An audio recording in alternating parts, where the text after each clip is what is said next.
საფრანგეთის საზღვაო ძალები ატლანტის ოკეანესა და ლა-მანშის სრუტეში მასშტაბურ სამხედრო საზღვაო სწავლებას მართავენ.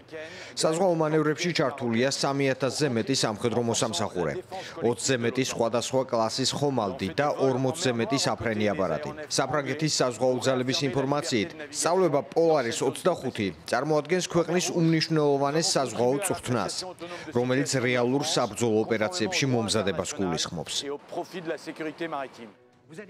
ქვეყნის თავდაცვის შესაძლებლობებზე ისაუბრა საფრანგეთის პრეზიდენტმა ემანუელ მაკრონმაც. ფრანგულ ტელევიზიასთან ინტერვიუში მან ყურადღება გაამახვილა იმ გამოწვევებზე, რომელთა წინაშეც საფრანგეთი დგას.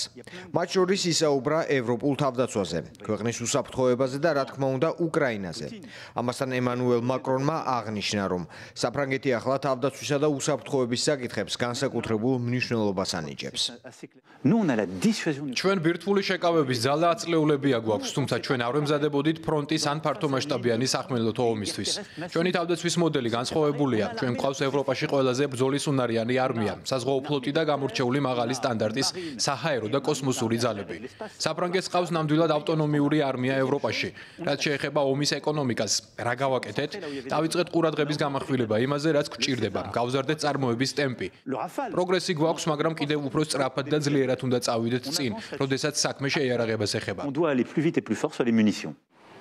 ფრანგული სამხედრო სწავლება პოლარის 25 ევროპისა და სხვა პარტნიორი ქვეყნების სამხედროებსაც მასპინძლობს. როგორც საფრანგეთის თავდაცვის სამინისტრო იუწყება, სწავლების კონცეფცია 2021 წელს შეიქმნა და ასახავს სტრატეგიულ გეგმას, რომელიც ომის დაწყებამდე მოგებას და მაღალი ინტენსივობის ბრძოლისთვის მზადყოფნას ითვალისწინებს. წვრთნაში მონაწილეობენ სამხედრო შენაერთები ბრაზილიიდან, გერმანიიდან, იტალიიდან, ნიდერლანდებიდან, პორტუგალიიდან, ესპანეთიდან გაერთიანებული სამეფოდან და ამერიკის შეერთებული შტატებიდან. 2024 წელს ამ მანევრებში ფრანგული ატომური ავიამზიდი მონაწილეობდა.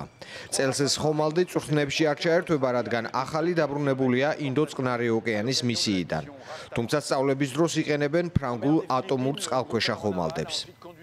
საფრანგეთი კიდევ უფრო აძლიერებს თავდაცვის შესაძლებლობებს. გარდა სწავლებებისა, ქვეყნის პრეზიდენტმა ემანუელ მაკრონმა აღნიშნა, რომ დიდი ყურადღება ექცევა თავდაცვის ინდუსტრიის გაძლიერებასაც. გვინდა კერძო კაპიტალის მობილიზება, აქამდე კერძო ინვესტორები თავდაცვის სექტორში რატომ არ შედიოდნენ? იმიტომ რომ მრავალი წლის განმავლობაში ევრორეგულაციები თავდაცვის მიმართ ნეგატიურად მოქმედებდა. ჯარიმები უწესდებოდა იმ ინვესტორებს, რომლებიც ამ სფეროში შედიოდნენ. ამიტომ ვულოცავ იმ ფრანგ ფინანსისტებს, რომელთაც ეს ნაბიჯი ახლა გადადგეს. ახლა მიმდინარეობს ამ სისტემის გადახედვა და ხელახლა ვაყენებთ დღის წესრიგში. ასევე მივიღებთ დამატებით სახელმწიფო შეკვეთებს და დავაჩქარებთ პროცესებს.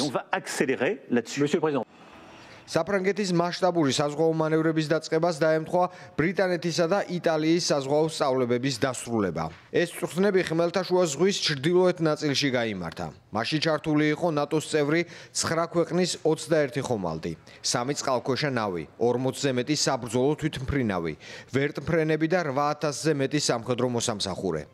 ხმელთაშუა ზღვაში საზღვაო მანევრებში იტალიისა და დიდი ბრიტანეთის ავიამზიდთა დაჯგუფებაც მონაწილეობდა. დავალებების შესრულების დროს იტალიურმა ავიაგამანადგურებლებმა ბრიტანული ავიამზიდიც გამოიყენეს.